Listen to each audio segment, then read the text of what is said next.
صلوات بار دیگر با آواز بلند صلوات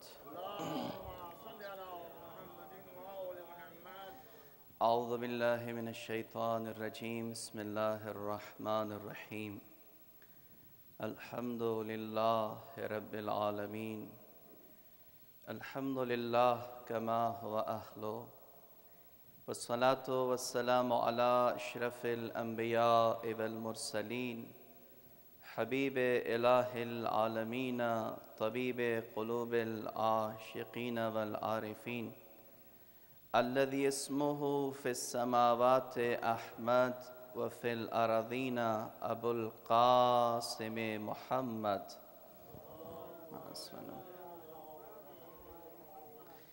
والصلاة والسلام على آله الطيبين الطاهرين المأسومين المنتجبين ولعنة الله على أعدائهم أجمعين اما بعد فقد قال رسول الله صلى الله عليه وآله وسلم ان الحسين مصباح الهدى وسفينة النجاة ومحمد وآل محمد صلوات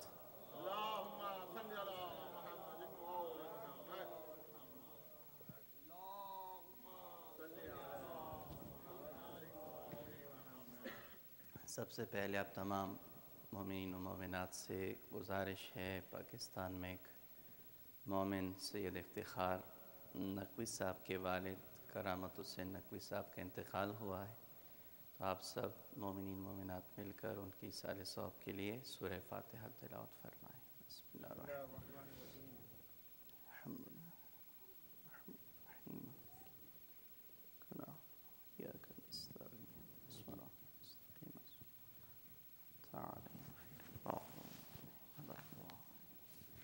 پر محمد و آل محمد صلوات۔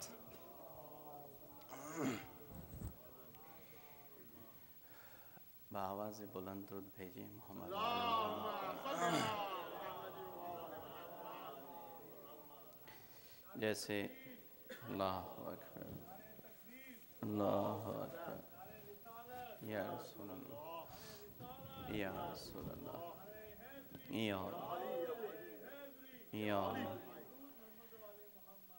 اللہ اللہم صلی علی محمد وعجل فرج۔ جیسے شاہ صاحب نے بتایا بھی کہ غلام شبیری صاحب نہیں آ سکے، ان کی اپنی کوئی ذاتی مصروفیات اور مشکلات تھیں، اللہ ان کی مشکلات حل کریں۔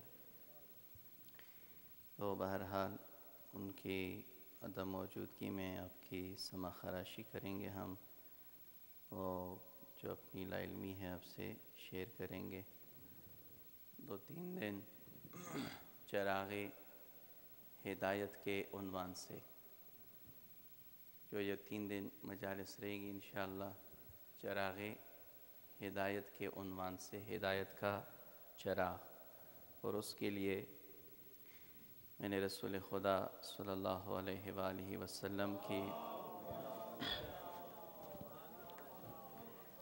مشہور و معروف حدیث نقل کی ہے جو تمام مسلمان مانتے ہیں،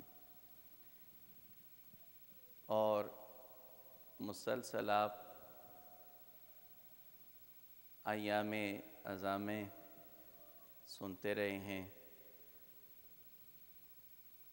چونکہ یہ ماہ غم و علم ہے، ماہ گریہ و بکا ہے، ماہ سوز و گداز، اور اتنا شیرین غم ہے،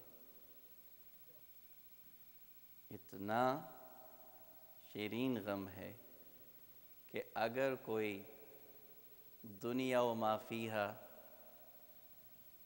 اور اس دنیا و آخرت کی تمام خوشیاں کوئی دینا چاہے، ایک غم ہوتا ہے اور ایک خوشی ہوتی ہے۔ یہ غم ایسا ہے کہ اگر دنیا اور آخرت وما فیہما جو کچھ دنیا اور آخرت میں ہے، اگر کوئی اس غم کے بدلے میں وہ ساری خوشیاں عطا کرے، ہم دینے پر راضی یا ہوں گے؟ ساری کائنات کی خوشیاں مل رہی ہوں اور اس کے بدلے میں ایک غم حسین دیا جائے تو قیمت ادا ہوگی؟ ایک غم حسین کی، یہ اتنا میٹھا ہے غم، مگر مزاج میں مٹھاس رکھتا ہے، ہے حزن مگر اپنی سرشت میں شیرینی رکھتا ہے۔ یہ ایسا میٹھا غم ہے، اور یہی مٹھاس ہے جو ابھی تک اس کو زندہ رکھی ہوئی ہے۔ خدا گواہ ہے، 1 منٹ رونے سے انسان غم میں بور ہو جاتا ہے، ایک لحظے کے لیے بھی آنسو بہہ جائے دل ٹھنڈا ہو جاتا ہے، مگر یہ غم حسین ہے جس میں سالوں نہیں، مہینوں کے نہیں، ہفتوں کے نہیں، سالوں، مہینوں، ہفتوں، دنوں کو، راتوں کو نہیں، بلکہ لحظہ لحظہ اس پہ رویا جائے پھر بھی دل کو سکون نہیں ملتا۔ یا ملتا ہے کسی کو؟ نہیں ملتا۔ اور اگر کسی کو ملتا ہے تو اس دل میں غم حسین رہتا ہی نہیں، اس دل میں غم حسین نہیں رہتا۔ تو یہ وہ غم ہے کہ جس پر صدیاں گزر گئیں، دہر گزر جائیں گے، مگر یہ غم ٹھنڈا نہیں ہوگا۔ کیوں؟ کیونکہ اِنَّ لِقَتْلِ الْحُسَيْنِ حَرَارَةً فِي قُلُوبِ الْمُؤْمِنِينَ لَا تَبْرُدُ أَبَدًا۔ اگر وہ دل مومن ہے، وہ قلب مومن ہے، تو شہادت حسین اور غم حسین کی ایسی حرارت ہے وہ کہ قیامت تک کبھی ٹھنڈی نہیں ہوگی، ٹھنڈی ہونے والی نہیں ہے۔ بلکہ لوگ تو ٹھنڈا ہونے کا سوچ رہے ہیں، یہ ٹھنڈا ہوتی نہیں ہے، مزید بڑھ رہی ہے۔ یہ کیا ہے؟ مزید بڑھ رہا ہے۔ یہی وجہ ہے کہ یہ ظاہراً ہے تو غم، توجہ چاہ رہا ہوں، یہ عقیدت کے جملے بول رہا ہوں، ظاہر میں ہے تو غم، مگر جب دل مومن میں آ جاتا ہے دل باغ باغ ہو جاتا ہے، دل خوش ہو جاتا ہے۔ یہ غم حسین کی تاثیر ہے کہ اس نے غم کے مزاج کو ہی بگاڑ کے رکھ دیا ہے۔ غم کا ایک مزاج ہوتا ہے نا، حزن کا ایک مزاج ہوتا ہے، غم کی ایک طبیعت ہوتی ہے، ہر ایک شے کی طبیعت ہوا کرتی ہے، ہر ایک شے کی اپنی اپنی تاثیر، اپنی اپنی طبیعت ہوا کرتی ہے۔ مگر جو غم کی طبیعت ہے، جو تلخی ہے، غم میں کیا ہوتی ہے؟ تلخی ہوتی ہے یا نہیں ہوتی؟ ایک لمحے کے لیے ہم غم برداشت نہیں کر سکتے، کیونکہ تلخ اتنا ہوتا ہے، کڑوا اتنا ہوتا ہے کہ مزاج سازگار ہی نہیں ہوتا اس کے ساتھ۔ لیکن یہ وہ غم ہے،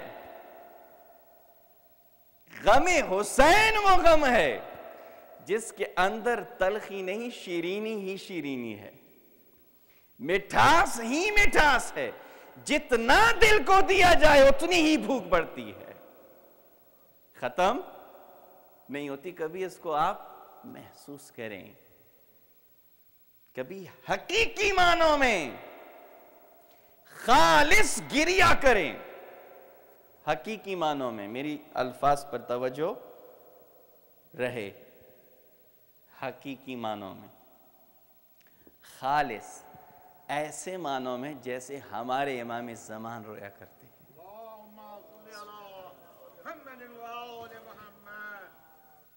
جیسے امام لَأَنْدُبَنَّكَ عَلَيْكَ الدَّمْ بَدَلَتْ دُمُوعُ. زمانے کی سرکار وہ اپنے جد امجد پر نوحہ کر رہے ہیں. فرماتے لَأَنْدُبَنَّكَ عَلَيْكَ الدَّمْ بَدَلَتْ دُمُوعُ. اے میرے جد امجد میں تجھ پر قیامت تک. توجہ کرنا اس جملے پر, یہ میں اپنی عقیدت کے نہیں, امام کا احساس بتا رہا ہوں کہ اے میرے جد امجد حسین, قیامت تک تیرے اوپر میں آنسو کے بدلے خون کے آنسو روؤں گا. کیا امام کوئی مبالغہ کر رہا ہے؟ مولانا تو بیٹھ کر مبالغے کرتا ہی رہتا ہے, مگر زمانے کا امام اپنے جد امجد حسین کو مخاطب کر کے کہہ رہا ہے, اس کو وعدہ دے رہا ہے, اس کو عہد دے رہا ہے اپنے جد کو کہ اگر میری آنکھوں میں آنسو خشک ہو جائے تو میرے جسم سے خون کے آنسو رواں ہو جائیں, مگر تیرے غم میں رونا بند کیا ہو سکتا ہے؟ اس لیے کہہ رہا ہوں کہ اگر خالص کریا کیا جائے, بالکل خالص, ہر قسم کی آلائشوں سے پاک, ہر قسم کی آلائشوں سے, یہ نہ دیکھا جائے کہ یہ کون نوحہ پڑھ رہا ہے, یہ نہ دیکھا جائے کہ یہ کون سلام پڑھ رہا ہے, یہ نہ دیکھا جائے کہ مجلس کہاں ہو رہی ہے, یہ نہ دیکھا جائے کہ میں کہاں بیٹھا ہوں, یہ دیکھا جائے کہ ذکر غم کس کا ہو رہا ہے. اگر اس بنیاد پر یہ ذکر غم حسین سنا جائے, پھر وہ لذت اور وہ شیرینی صرف دل میں نہیں, پورے جسم اور وجود میں محسوس ہوگی. اللہم صلی اللہ. اگر ہم ان تمام حدودوں سے نکل جائیں, سرحدوں سے نکل جائیں, کہ اگر ایک عیسائی بھی غم حسین پڑھ رہا ہو, اگر ایک عیسائی بھی غم حسین پڑھ رہا ہو, ہم یہ نہ دیکھیں کہ یہ عیسائی بول رہا ہے یا سکھ بول رہا ہے, ہم یہ دیکھیں یہ کہہ کیا رہا ہے, یہ کس کا لال یاد کر کے رلا رہا ہے ہمیں, پھر اس شیرینی کا احساس ہوگا. لیکن اگر ہم اپنی سرحدوں میں رہیں اور اس کو محدود رکھیں تو ممکن ہے روایتی انداز میں تو کچھ آنسو نکل جائیں, مگر جو لذت فاطمہ زہرا محسوس کرتی ہے وہ محسوس نہ ہوگی, وہ محسوس نہیں. تو یہ غم حسین صدیاں گزر گئیں. اب میں اس تاریخ میں نہیں جاتا, چونکہ میرا اپنا جو موضوع ہے چراغ ہدایت, اس کے اوپر بھی میں نے بولنا ہے. اور ابھی کچھ دنوں پہلے مولانا صاحب یہاں جو زعیم رضا عابدی صاحب تشریف لائے تھے, انہوں نے بھی ہدایت کے حوالے سے کافی باتیں کی, مگر ٹائم نہ ہونے کے وجہ سے ان کا موضوع کافی تشنہ رہا, یعنی پیاس نہیں بجھ سکی اس موضوع کی. تو میں بھی بہرحال کچھ گزارش کروں گا ہدایت کے حوالے سے کہ آخر یہ حسین کیسے چراغ ہدایت ہے. یہ جو 1400 سال سے ہماری قوم رو رہی ہے, اس کے اوپر ماتمداری کر رہی ہے, عزاداری کر رہی ہے, رو رہی ہے, یہ کون سی ہدایت ہے جو حسین دینا چاہ رہا ہے, اور وہ ہدایت ہم شیعہ کس حد تک لے چکے ہیں یا مزید لینے کی ضرورت ہے. یہ ساری باتیں انشاءاللہ آپ کے ساتھ ڈسکس ہوگی. تو یہ ذکر حسین, ایک درود بھیجے محمد و آل محمد پر.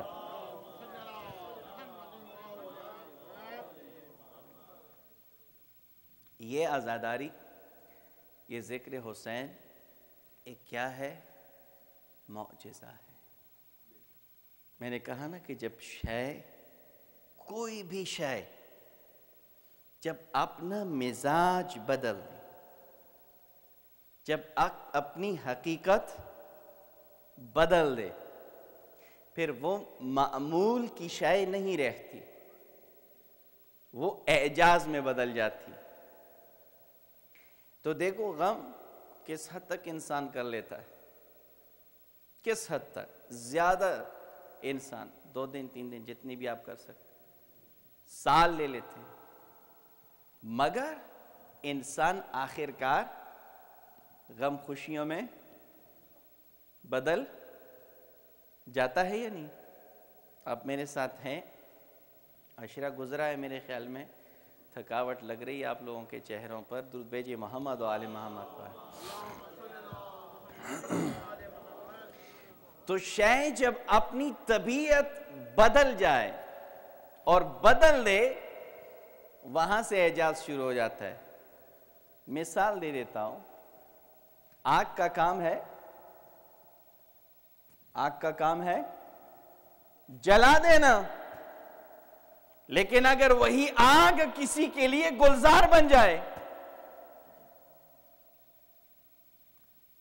آگ کا کام ہے جلانا، مگر کسی کے لیے گلزار بن جائے، ایک سوکھا ہوا درخت ہے جس کا کام ہے جل جانا، راکھ بن جانا، مگر اس پہ شاخ نکل آئے، اس کو پھل مل جائے، اس کی طبیعت بدل جائے گی، ہے نا؟ سنگریزے ہیں، پتھر ہیں، زبان نہیں رکھتے، خاموشی ہے، لیکن جب یہ بول پڑے، یہ بول پڑے، ہے نا؟ یہ میں مثالیں دے رہا ہوں کہ جب ایک شے کی خاصیت بدل جائے، اس کی طبیعت میں تبدیلی اور انقلاب آ جائے اور اپنی فطرت پر غالب آ جائے، وہ شے معمولی نہیں رہتی، وہ معجزہ بن جاتی ہے۔ وہ کیا بن جاتی ہے؟ معجزہ بن جاتی ہے۔ اب انہی اشیاء میں سے ایک غم ہے، اس کی طبیعت میں بریت ہے، اس کی طبیعت میں انتہا ہے۔ کیا ہے غم کی طبیعت میں؟ اختتام ہے، انتہا ہے، نہایت ہے، ختم ہو جانا ہے، فنا ہو جانا ہے، غم کی طبیعت ہے یہ۔ لیکن جب اسی غم حسین کو ہم دیکھتے ہیں تو اس میں فنا کی جگہ پر بقا نظر آتی ہے، انتہا کی جگہ پر ابتدا ہی ابتدا ہے، کیونکہ ہر سال جب یہ غم آتا ہے ایسے لگ رہا ہوتا ہے کہ 1400 سال پہلے نہیں، آج حسین شہید ہوئے ہیں۔ درود بھیجئے محمد و آل محمد پر۔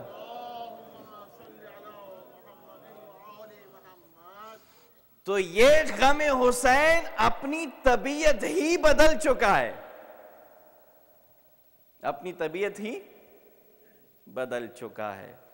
خدا گواہ ہے، کئی ایسے عزاداروں سے، کئی ایسے حسینیوں سے ملاقات ہوئی ہے کہ وہ یہ کہتے ہیں، مولانا، خصوصاً یہاں پہ تو ایک ہی مجلس رات کو ہوا کرتی ہے، لیکن جو کراچی والے مومنین ہیں یا لاہور پنجاب کے ہیں، وہاں تو ایک امام بارگاہ سے نکل جائیں دوسری امام بارگاہ میں، ہاں، ایک ہی دن کی ایک ہی مصیبت، مگر ایک امام بارگاہ میں وہی مصیبت سنی، دوسرے میں گئے، تیسرے میں گئے، چوتھی میں گئے، کہاں ایسے لگتا ہے جیسے پہلے والا سنا ہی نہیں تھا، ایک ایسی تازگی ہوتی ہے اس غم میں۔ یہ اعجاز ہے حسین کا، یہ کیا ہے؟ اعجاز ہے، اور یہ معجزہ ہے کربلا کا، یہ معجزہ ہے۔ اور اس غم کا کوئی بھی طوفان مقابلہ یا کر سکتا ہے. بڑے بڑے طوفان آئے اور مٹ گئے، بڑے بڑے طوفان، کہ کسی طرح سے یہ ذکر حسین دب جائے، فنا ہو جائے، ختم ہو جائے.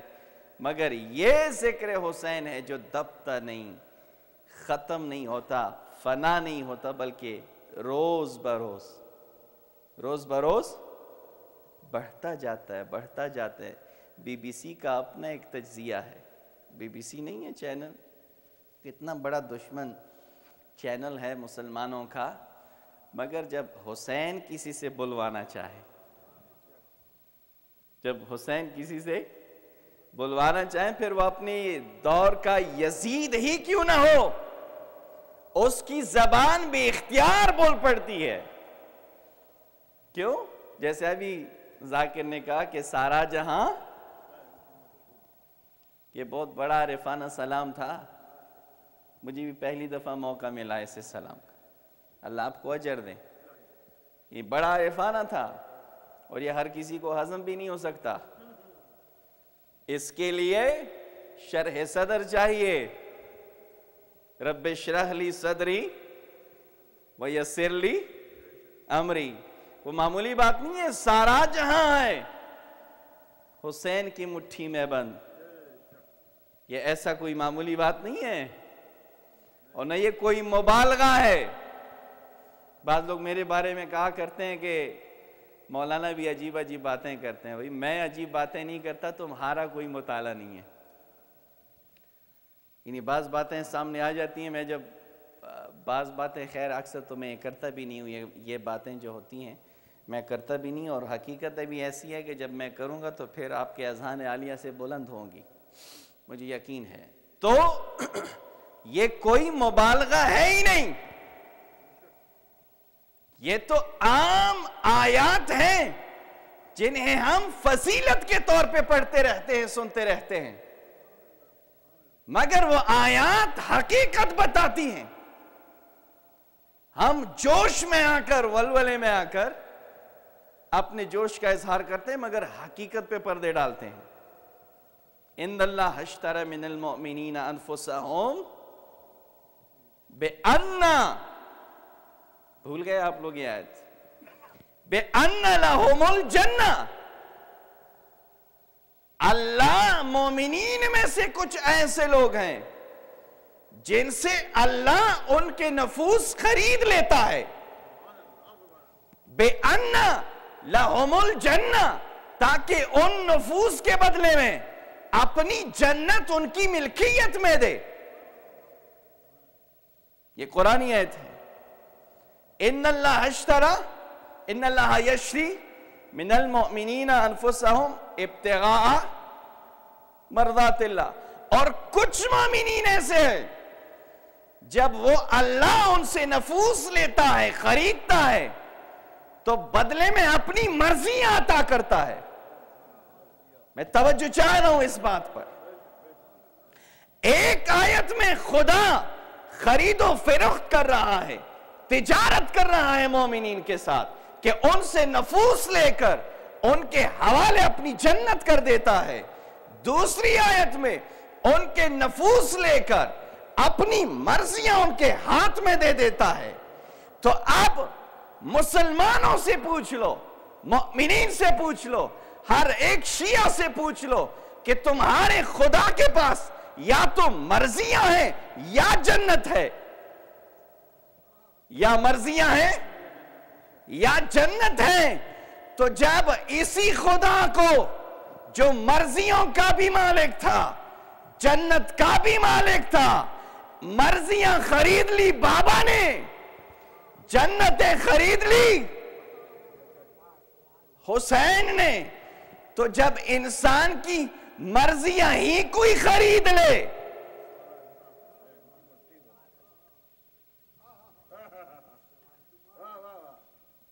لوگ کہتے ہیں نا کہ کسی کو اگر خریدنا ہو اس کا جسم نہ لو، اس کی مرضیاں اپنی مٹھی میں رکھو. حسین نے کوئی اتنا سستا معاملہ نہیں کیا تھا. کربلا ایسے نہیں بنی. کربلا ایسے نہیں بنی ہے. اور نہ کربلا کی کوئی اتنی معمولی قیمت ہے. جہاں پر کربلا آ جاتی ہیں وہاں جنت کی کوئی قیمت نہیں رہتی یا رہ جاتی ہے. اس لیے میں کہا کرتا ہوں مومنین اپنے دلوں سے یہ جنت کی خواہشات نکال کر پھینک دو. جن کے پاس کربلا جیسی جنت ہو. ہمیں اللہ نے جنت کے جلوے اسی زمین پر دکھائے ہیں. اب ہمارے اندر مزید کسی اور جنت کے جلوے دیکھنے کی کوئی تاب ہی نہیں ہے, کوئی خواہش ہی نہیں ہے. نہیں ہے ہمارے اندر. یا ہے کسی کے اندر ہے؟ امام حسین اپنے اصحاب باوفا سے شب عاشور کہہ رہے ہیں جاؤ مجھے چھوڑ دو, ان کا کام میرے ساتھ ہے, میں نعوذ باللہ ان کا مجرم ہوں, میں قصوروار ہوں, چھوڑ کے مجھے چلے جانا. تم جنت کا سوچتے ہوں گے نا, جنت کا مالک تو میں ہوں, جاؤ مجھے چھوڑ دو. اور اگر شرم آتی ہے تو میرے خاندان کا کوئی ایک بچہ, کوئی ایک بوڑھا, کوئی ایک مستور ہاتھ سے پکڑ کر نکل جائے, مدینے چلے جانا, تمہیں کوئی تنگ بھی نہیں کرے گا, کوئی آپ کو کچھ نہیں کہے گا. ہاں ہم تو آل رسول کو واپس لے آئے ہیں. امام حسین نے سارے بہانے ختم کر دیے تھے اپنے اصحاب کے, جنت کا بھی میں ذمہ دار, اور جب واپس چلے جاؤ گے کوئی سوال بھی نہیں کر سکے گا. مگر جب چراغ روشن کیے گئے تو اصحاب باوفا کا کیا جملہ تھا؟ حسین ہم اس جنت میں کیا کریں گے جس جنت میں ہمارے پاس فاطمہ کا لال نہ ہو. حسین یہ جنت اولا ہے, وہ جنت زیرین, یہ جنت اولا ہے, کیونکہ ہر وہ مقام ہی جنت ہو سکتا ہے جہاں حسین ہو, اور جہاں حسین نظر نہ آئے وہ جنت نہیں ہو سکتی. اصحاب باوفا نے کہا آقا عجیب باتیں کر رہے ہیں, ہماری جنت تو آپ ہیں, ہمارے اندر جنت کی لالچ. اس لیے کہہ رہا ہوں اگر ہم صحیح آزادار بننا چاہیں تو یہ جنتوں کی لالچیں ختم کرنی پڑیں گی. اور جو واقعاً اللہ نے ہمیں اتنی عظیم جنت سے نوازا ہے اس دنیا میں, ہم اگر صرف اس جنت کا بھی شکریہ ادا کرنا چاہیں تو بھی نوح کی عمریں لگیں گی, مگر شکر ادا نہیں ہوگا. درود بھیجئے محمد و آل محمد پر.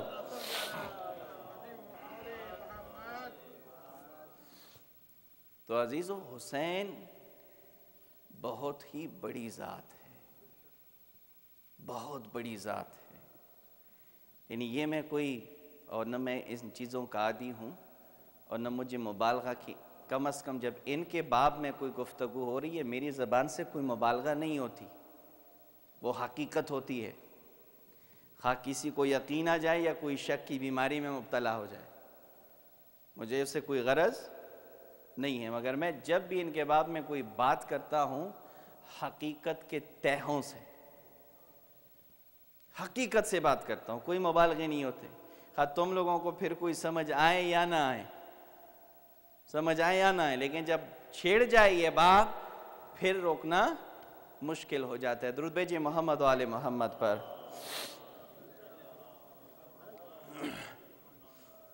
تو ان الحسین مصباح الہدا،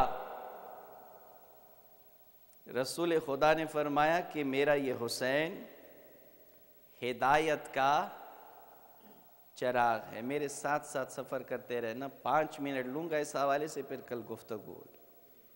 میرا یہ لال حسین کیا ہے؟ ہدایت کا چراغ ہے۔ یہاں پہ ایک میں تھوڑا سا آپ کا ٹائم لوں گا کہ یہ جو عربی زبان میں ایک قاعدہ ہے اضافت کا، کس کا؟ اضافت کا۔ اس میں ہوتا ہے مضاف اور مضاف الیہ، ایک شے کی نسبت دی جاتی ہے دوسری شے کی طرف۔ یہ قاعدہ تھوڑا سا سمجھ لے، جب نتیجہ دوں گا انشاءاللہ کربلا کی زیارت ہو ہی جائے گی انشاءاللہ۔ تو اضافت کا قاعدہ ہے ایک مضاف اور دوسرا مضاف الیہ۔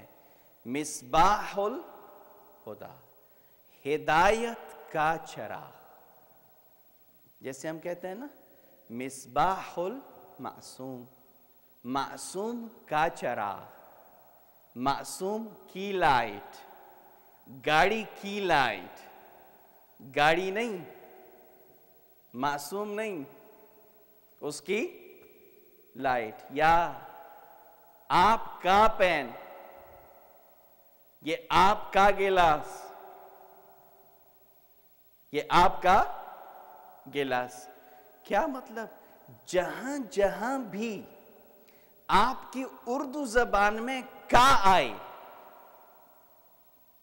سمجھ لینا کہ وہاں دونوں اشیاء کے درمیان مغایرت پائی جاتی ہے، غیریت پائی جاتی ہے، دونوں میں تجانس تماثل نہیں ہے، تغایر کی نسبت ہے۔ چونکہ معصوم کچھ ہے، اس کا چراغ، تو مصباح الہدا، ہدایت کا چراغ، تو چراغ کچھ ہے، ہدایت کچھ ہے۔ ہمیں بھی پریشانی ہو گئی کہ یہ ہدایت کا چراغ ہے حسین۔ سوچنے لگے کہ یہ ہدایت کیا ہے اور اس کا چراغ حسین ہے، تو قرآن کی طرف توجہ گئی۔ الف لام میم، ذالک الکتاب ہدی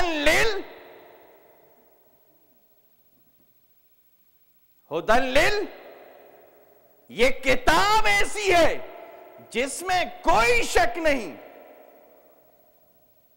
لا ریب ہے، اور ہدی للمتقین، یہ متقین کے لیے ہدایت ہے۔ کتاب خدا متقین کے لیے ہدایت۔ ان الحسین مصباح الہدا، اور حسین اس ہدایت کی طرف چراغ۔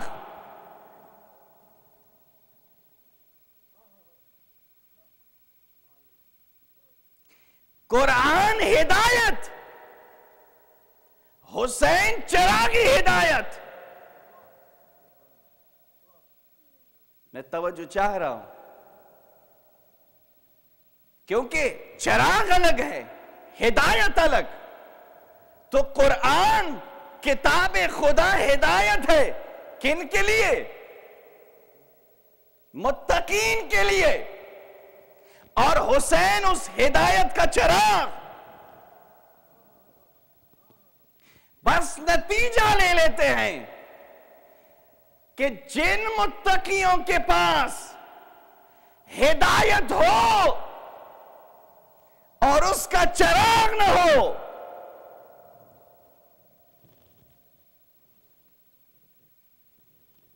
بات نہیں سمجھ آ رہی؟ درود بھیجئے محمد و آل محمد پر۔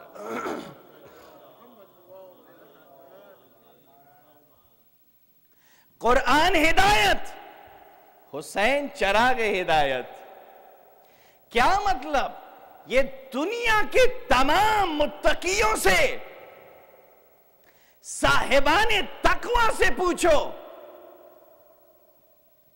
کہ جب تم لوگوں نے ہدایت لی ہے خدا سے، کیا اندھیروں میں بیٹھ کر حفظ کیا تھا یا چراغ ہدایت لے کر پڑھا تھا؟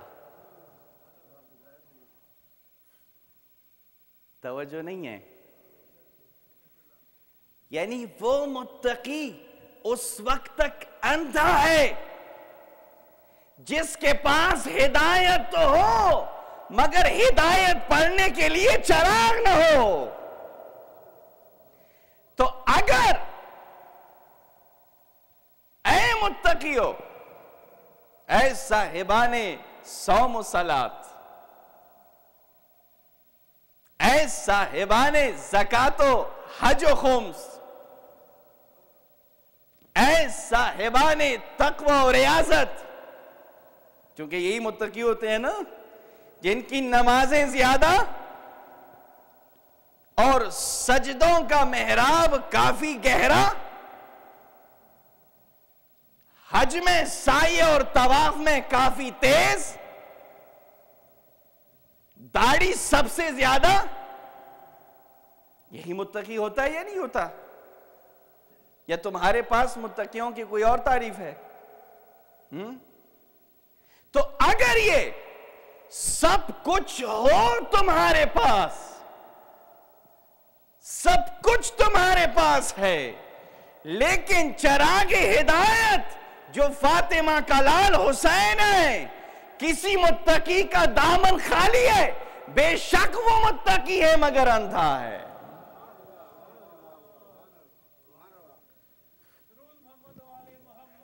اللہ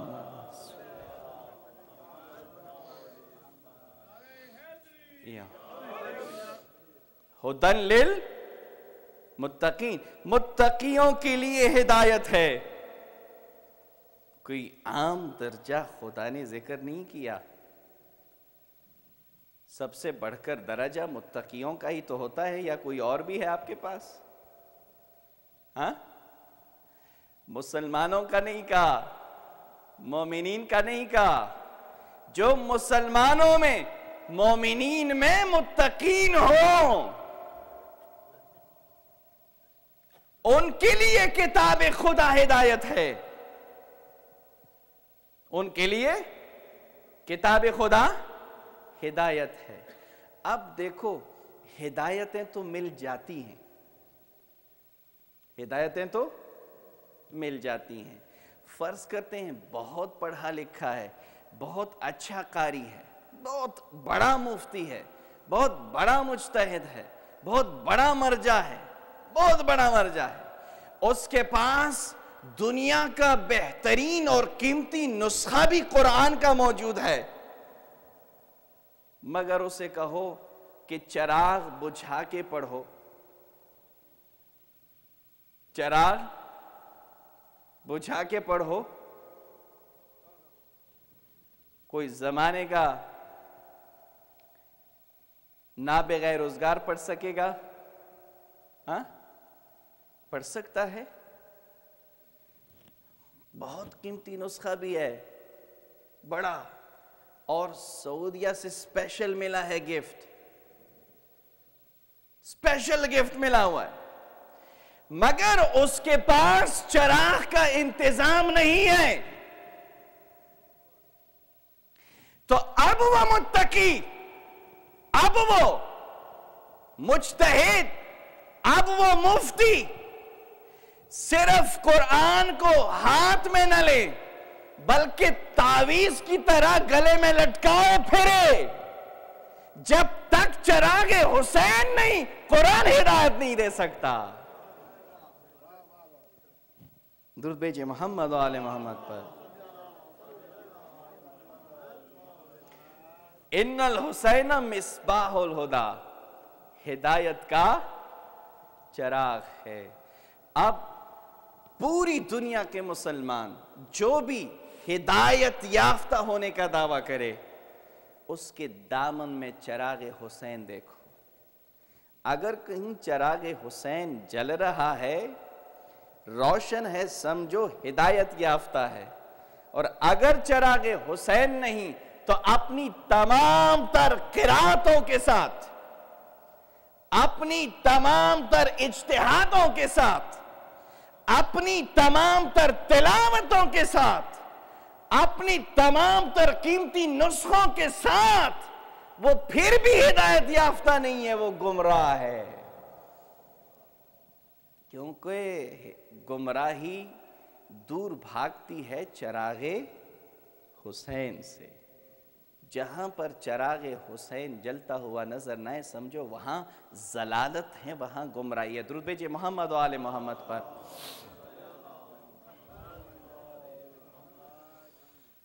اور یہ کیسا چراغ ہدایت ہے حسین، کیسا چراغ ہدایت ہے. زیر خنجر، زیر خنجر، یہ کربلا کی تاریخ ہے. یہ حسین کی ہدایت کے قصیدے بتا رہا ہوں. زیر خنجر ایک عیسائی لشکر اعداء سے آیا.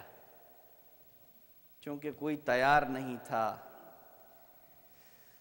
اس عظیم ظلم اور سفاکی کے لیے، تو ان کے پاس جو جانوروں کا ڈاکٹر عیسائی تھا ان کو بھیجا. جب وہ اسی بدنیتی سے آیا تاکہ یہ جو گھوڑے سے ابھی ابھی گھرا ہے اس کا کام تمام کر دوں، مگر حسین کے قریب جب آیا تو حسین کچھ ورد کر رہے ہیں، کچھ ورد کر رہا ہے.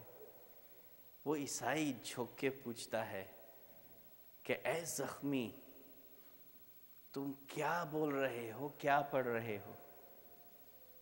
حسین نے کہا ہے میرے قاتل، اگر ہو سکے تو ایک گھونٹ پانی پلا دے. حسین پانی کا پیاسا نہیں تھا. وہ حسین کو اگر پانی ملتا بھی تو وہ کیسے پانی پیتا جب عباس کے بازو کٹ چکے ہیں، علی اکبر کے سینے میں پل ٹوٹ چکا ہے، مگر ہدایت کا چراغ ہے حسین. زیر لب کہہ رہا ہے اے میرے قتل کرنے والے، ایک گھونٹ پانی پلا دو. کہا ہے تو پیاسا اتنا کیوں ہے؟ آپ کے آس پاس تو دریائے فرات بہہ رہا ہے، کیوں پیاسا ہے ابھی تک؟ حسین کہتا ہے انہی ظالموں نے مجھے 3 دن کا پیاسا رکھا ہے.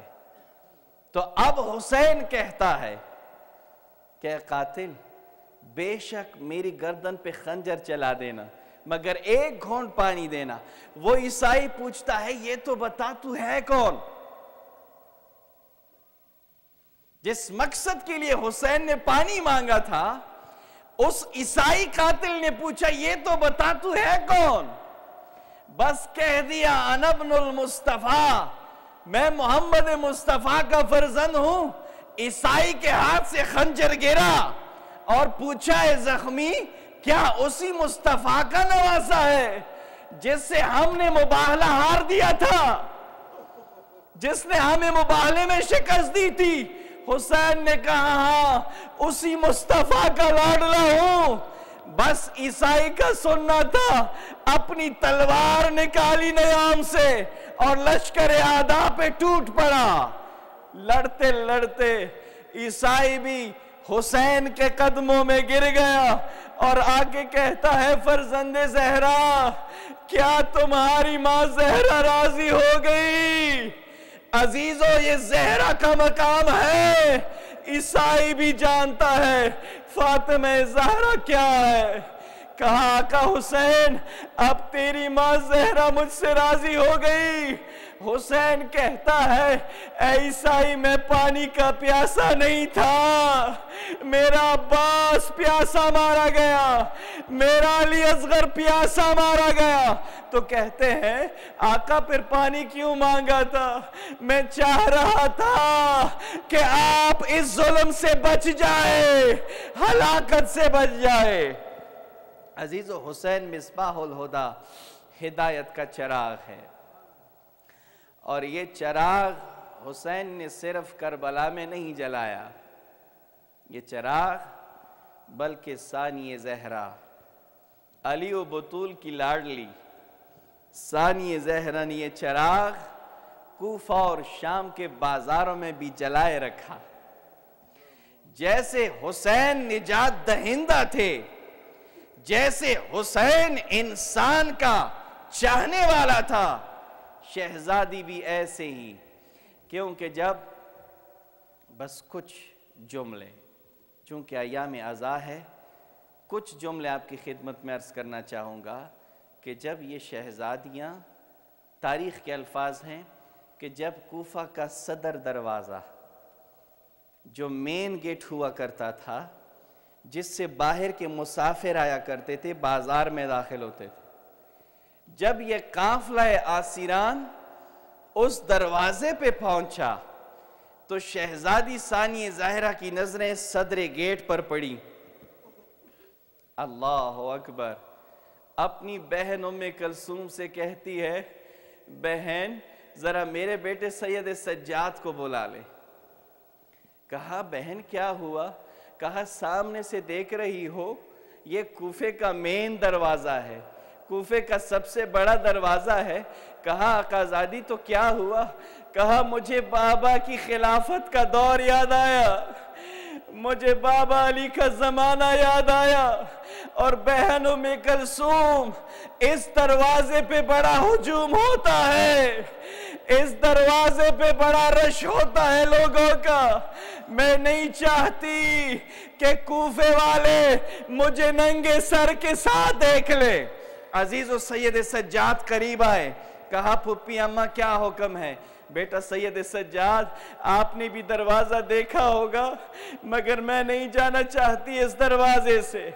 عزیزو شمر کو اطلاع ملی، وہ لعین تازیانہ سنبھالتا ہوا قافلہ کے پاس پہنچا، کہا آگے بڑھو۔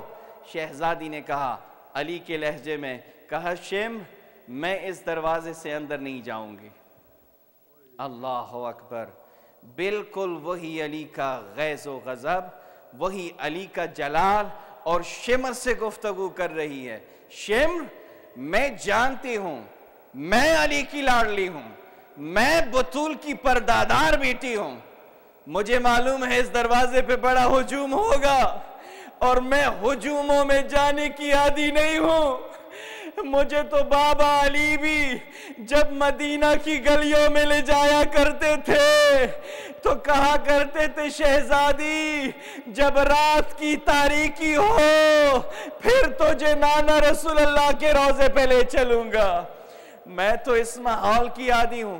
شمر نے نہیں مانا، شمر نے کہا نہیں، اب تو کوفی کی شہزادی نہیں ہے، اب تو قیدن بن کر آئی ہے، جیسے ہم لے جانا چاہیں گے تجھے جانا ہوگا۔ عزیزو جب یہ رد و بدل ہو گیا شمر اور ثانی زہرا کے درمیان، تو ثانی زہرا کی گود میں 4 سالہ بچی ہے، آنکھ اٹھا کے کہتی ہے پھپھی اماں میں نے سنا تھا کہ صالح کی ایک اونٹنی تھی، اس کی ایک بچی تھی، اس نے بھی پہاڑ کے اوپر چڑھ کر قوم کے لیے بد دعا کی تھی۔ پھپھی اماں آپ اجازت دے تو میں چھوٹے چھوٹے ہاتھ بلند کروں بد دعا کے لیے۔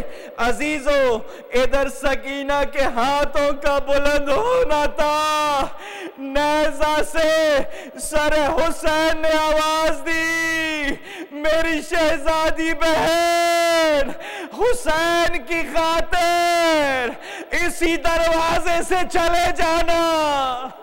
ماتم حسین Yeah, Jose